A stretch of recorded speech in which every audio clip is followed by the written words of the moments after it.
Oizuki to the side. Try not to rotate your hips, more of a open feeling. Pivot your back foot, make a punch without rotating your shoulders or hips.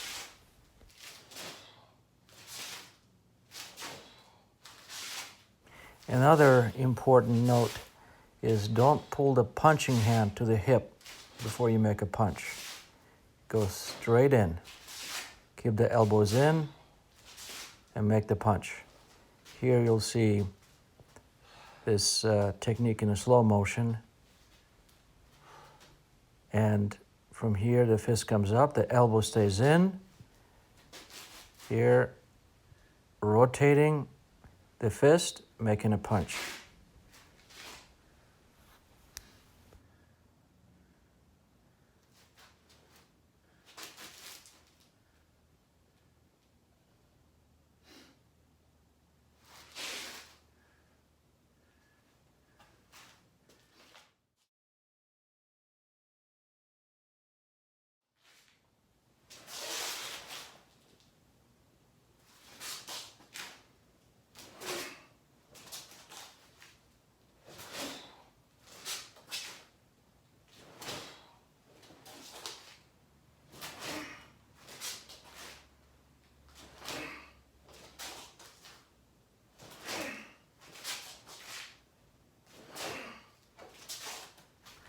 So the hips is what you're attacking with. You connect your hips to the target through your fist.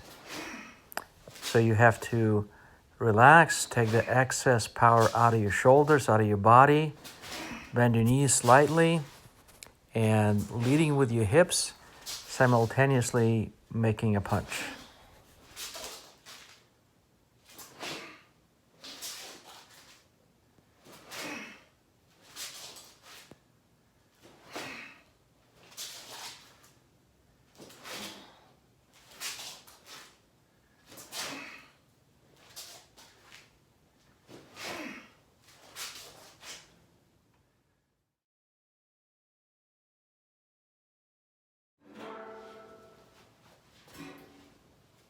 Using chair for support, extend your leg in a side thrust kick. Here, a couple of elements that are important is try not to lean back too much. Keep a strong standing leg. When you make this kick too, keep your heel, knee, hip, and shoulder in one line. This is a great practice to strengthen the muscles that you use in this kick.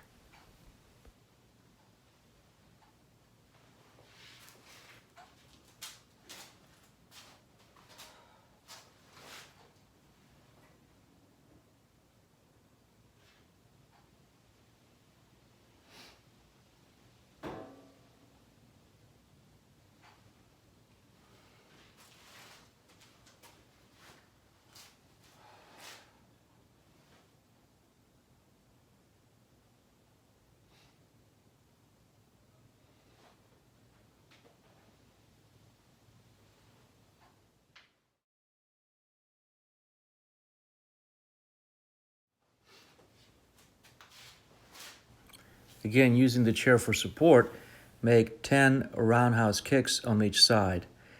The kicking knee, having traveled across the opponent's body line, does not move, and you make the kick with the lower leg. Also notice how the kicking knee is chambered, being parallel to the floor. The supporting foot also points away from the kick. This is done to allow your hips to open up.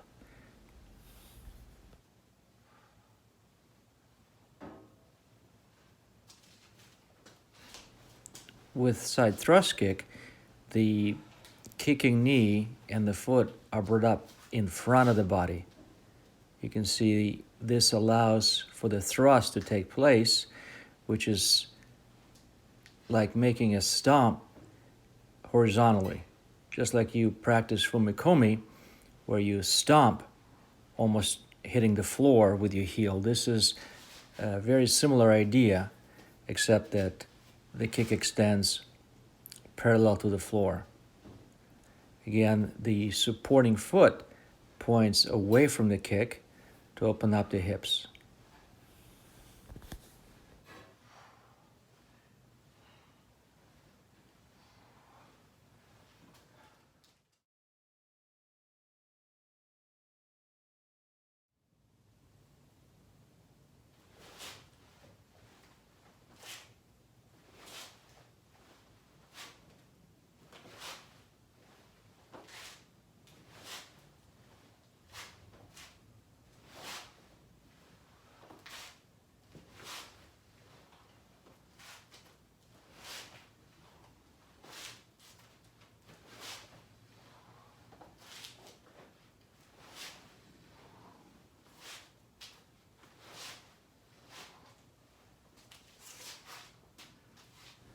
This practice, of course, teaches us to raise the knee prior to executing a kick. There's a couple other elements that are important here. Again, pivoting of the supporting foot, and also look at my right elbow. It starts to sort of drift away from the body line, and I catch myself here, try to keep it in. And it's important that, all of your elements of the technique come together.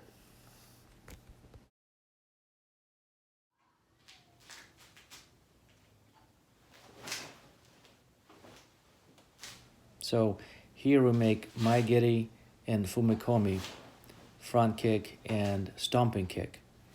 And in order for this to work, you have to have a solid standing leg. You'll find that without a strong standing leg, this combination will not be effective.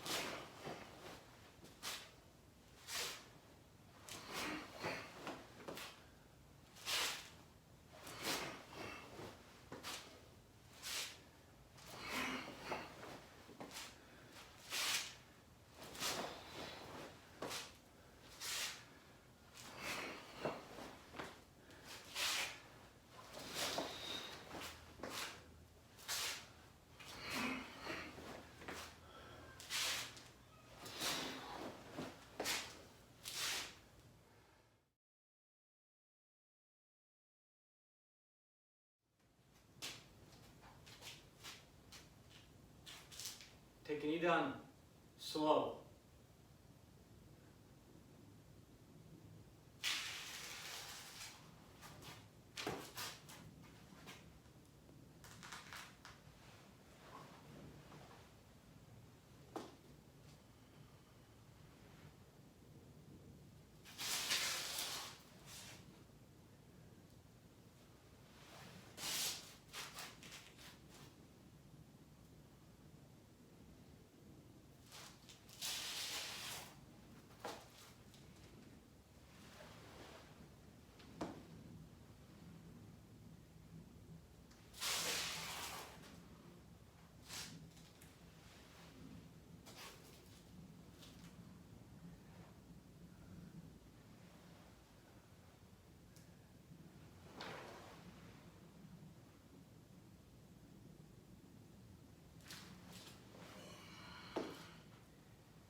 Make some of your kata very slow, couple of minutes to execute, and what you'll find is any gaps, any weak points, they're all very, very revealing when you make your kata slow. And it can be very helpful to improve your overall form.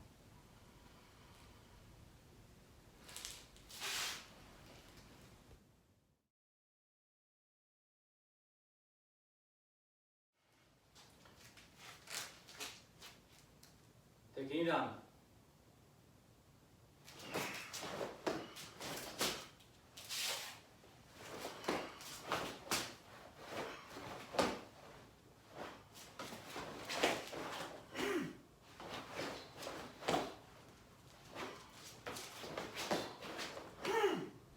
So these last two, I made them regular speed so you can kind of get a sense of rhythm and speed. Tekki Nidan.